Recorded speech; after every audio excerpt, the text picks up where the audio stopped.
Hello.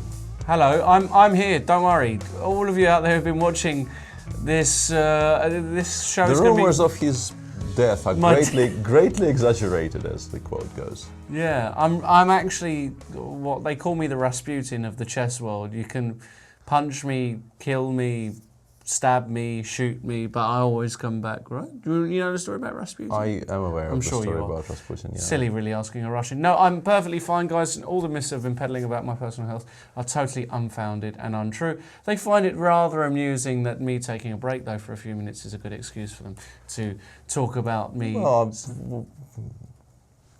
Yes. Yes, it is. Apparently it's amusing.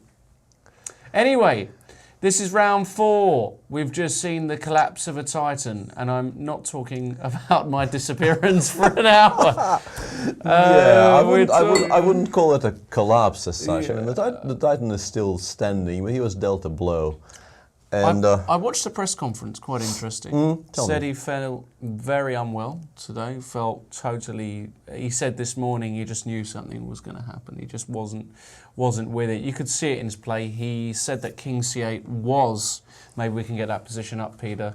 He said that King C8 was an out-and-out blunder, and that he should simply play C6. Yeah, that's what we settled on, because, I mean, it's difficult to imagine it not being. Yeah. And that from there he tried everything in his powers to try and conjure something up, but of course fell short. Yeah. And but I think he was quite praiseworthy of Fabiano's play, because Fabiano played a great game today, didn't he?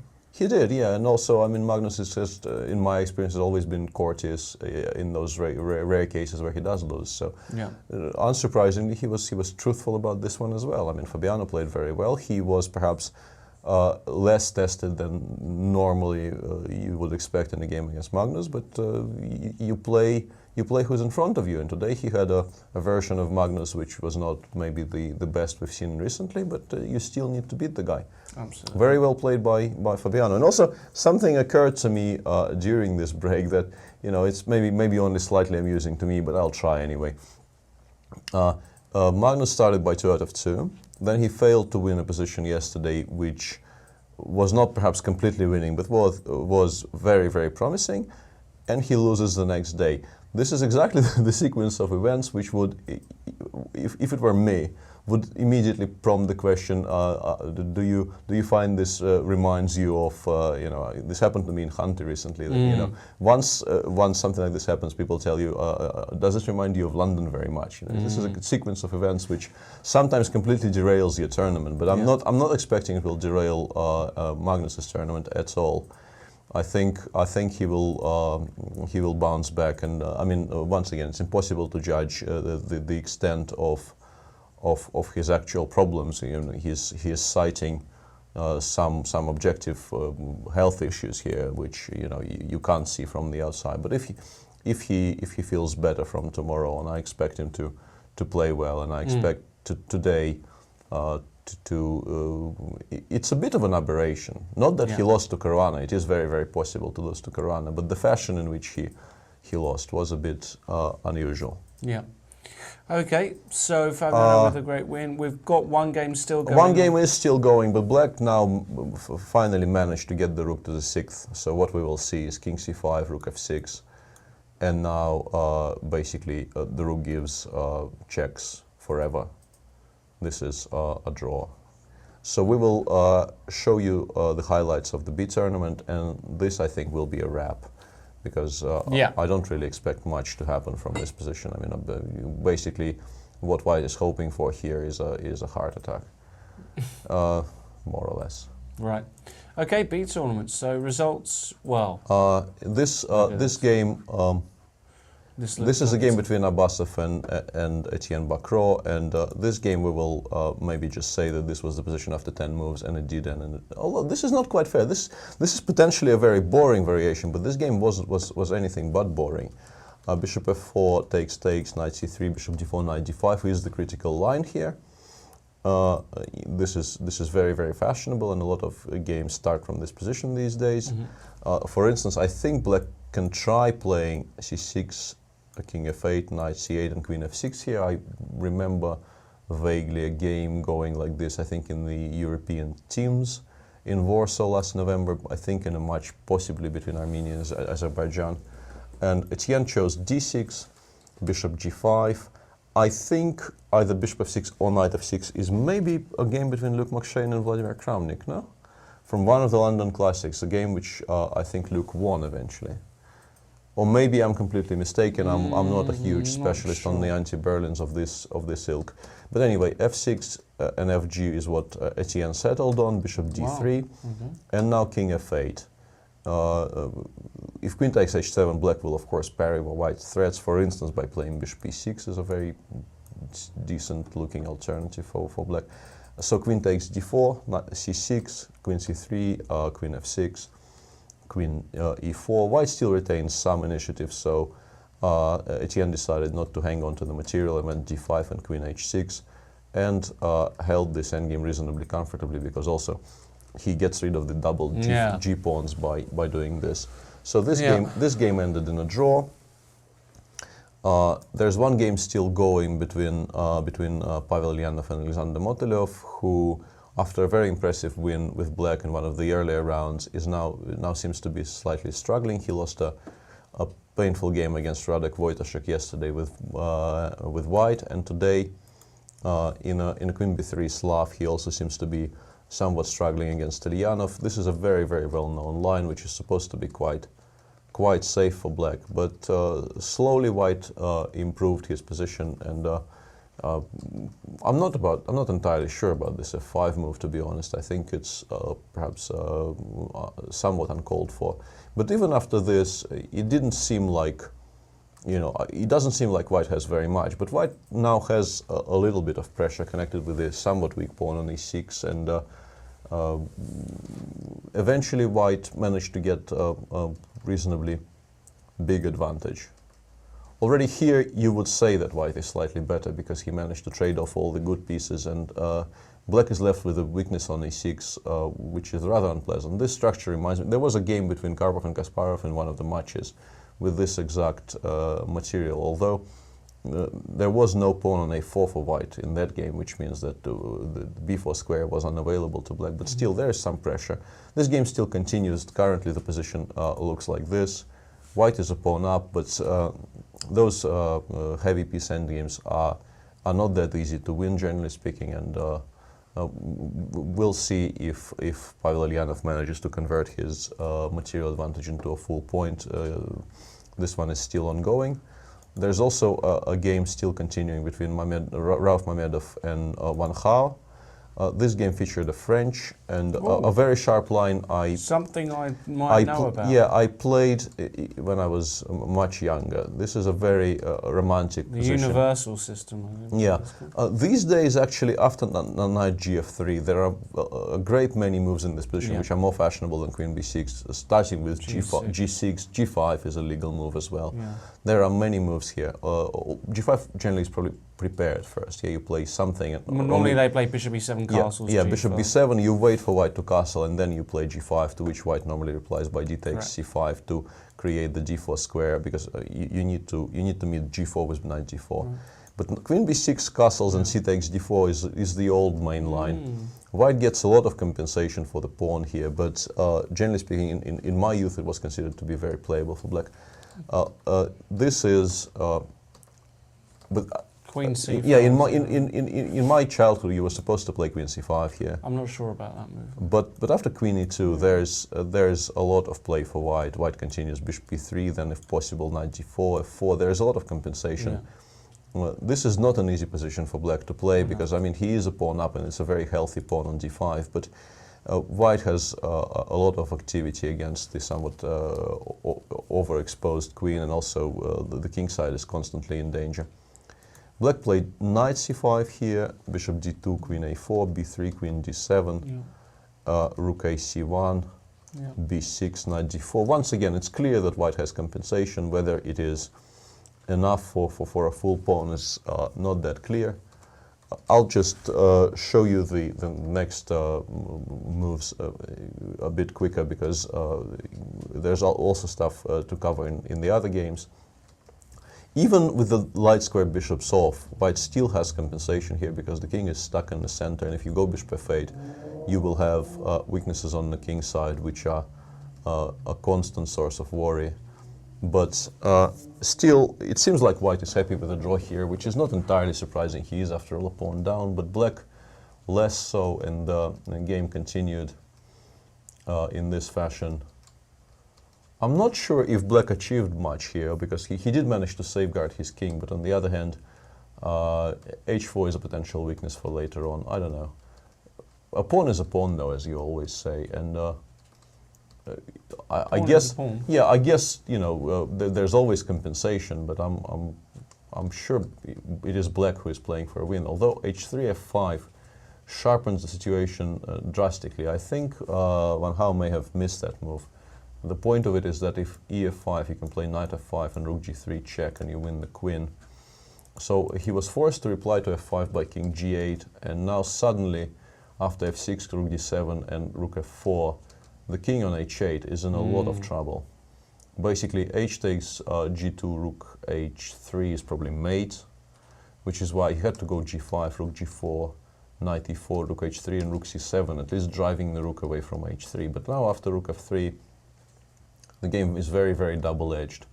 And the position as it stands right now looks like this. White took on g5.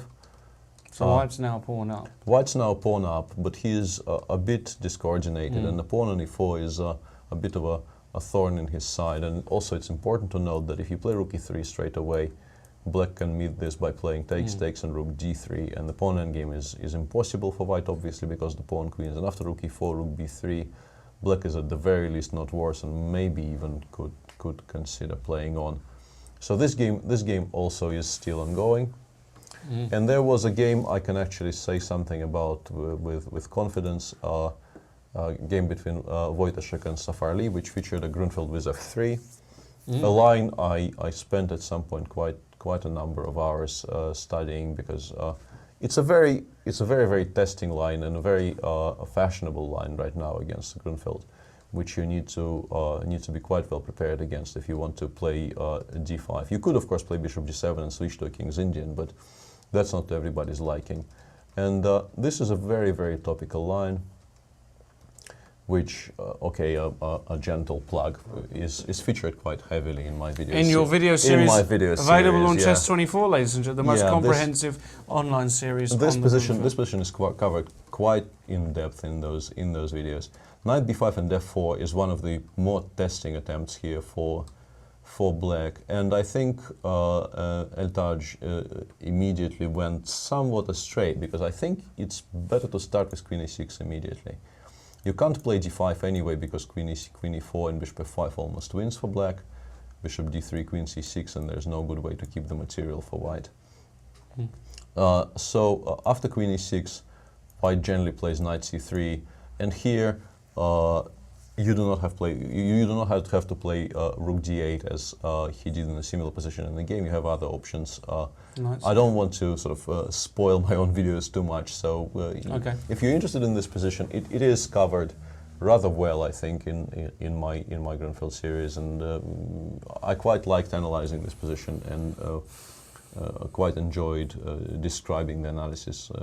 I think those are one of the better videos in the series, actually.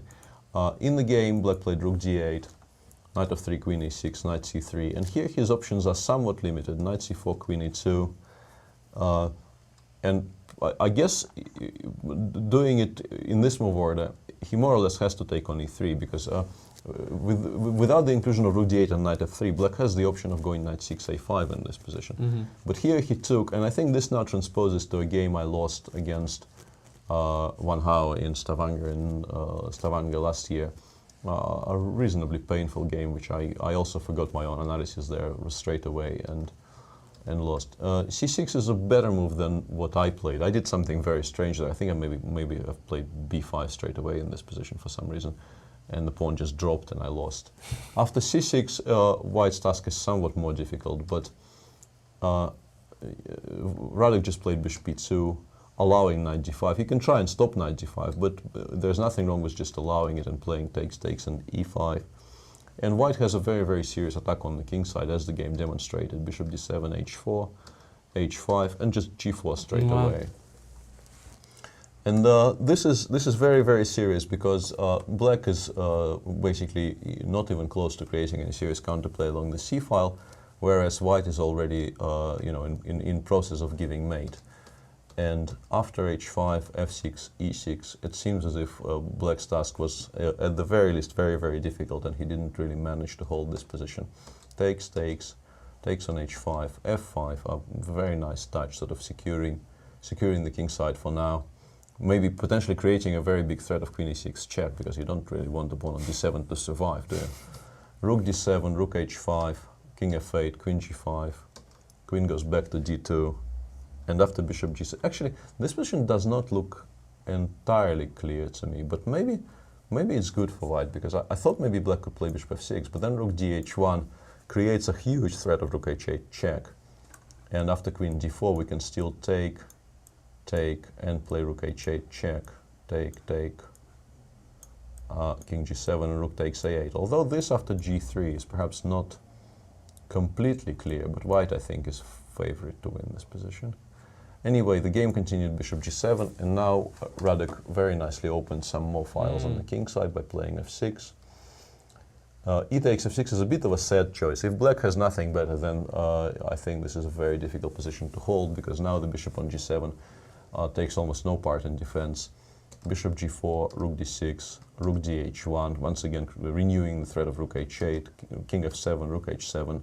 And generally, basically in positions like this, the fact that the bishops on the board are of the opposite color makes the attack much, much stronger. And it's no surprise that Radek carried it off in style. He went rook g8, rook e1, cutting off the e-file and creating a huge threat of bishop h5 check, rook dd8 check, king f8, and queen e2, and the combined threat of both queen e7 and queen e8 is impossible to parry, so black resigned.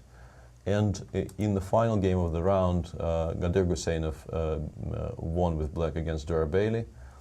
There was a Grunfeld with g3, and a line which became somewhat popular in the recent years, queen a4 here, trying to play c takes d5 whilst black is still not developed enough to recapture with the pawn. And if knight bg7, you take on d5, and black either recaptures with the pawn straight away or goes knight b6, for instance, queen b3 and cd5. And this seems like white just wasted some tempi on nothing, but in fact the knight on b6 is completely misplaced. It should be on c6. And the fact that white managed to shift it from c6 to b6 is a huge achievement in a position where, you know, we're talking about very, very small margins anyway.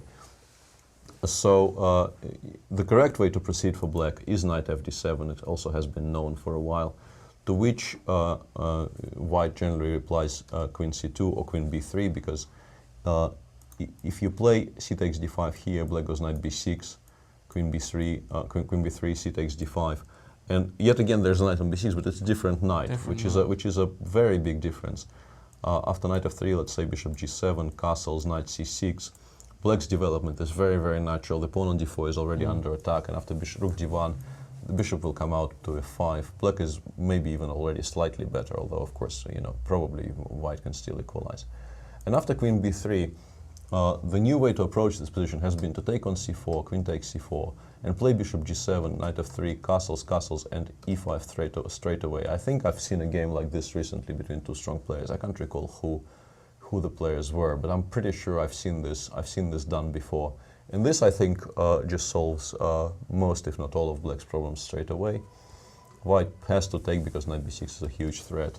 Takes, queen c2 and queen e7. And this is a structure which is very, very familiar to the Grunfeld players. In G3 systems, many times you will get a structure like this. But normally, white is much better developed than he is here, and black has much fewer options as to where his pieces will go. Here, you know, he can choose between knight a6 and knight d7. Also, the bishop can be developed to e6. In some cases, maybe bishop f5, provoking e4. I think black is very comfortable, as the game showed, already here, I don't particularly like knight g2, knight b3. I think the knight does not belong there. And very, very soon it was black who was fighting for the initiative here. And he eventually won. Queen e4 takes, knight g5. Already structurally, I think black is ahead because the pawn on c3 or c4, if it gets there, will be a bit of a target. But still, I think white was perhaps slightly over-ambitious, playing knight g4, knight c3, knight c6 here. And after queen f6, allowing this knight to occupy the c3 square is, I think, it can almost never be good. But I guess he miscalculated somewhere because he went queen c2, rook d6, rook fc1, perhaps expecting the knight has to leave, but bishop g4 is a huge tactical blow to this plan. He completely missed rook d1. Yeah, check. I think possibly the whole sequence starting with knight g4 was due to the fact that he missed bishop g4 in that position. That would explain quite a lot, because if the knight has to go, I don't know, to b5 or g5, maybe black is okay, because knight b5 creates an idea of knight d4, which is very decent. But white will play e3 and hope for some kind of a pressure. Unfortunately, after bishop g4, there's no good way to protect against knight takes e2. Actually, f3 is too horrible for words, and knight takes e2 is a very, very big threat. And after queen takes c3, which is what Vasiv finally played with a heavy heart, black plays rook d1 check and wins the queen. And this converted. And this requires some precision, but should be winning for black, and he did win this position. Okay. So that's the B tournament. There has been a result. That's ended in a draw. In the A tournament, you see, just briefly, after 4 rounds, Etienne Bacro is leading with +2, 3 out of 4.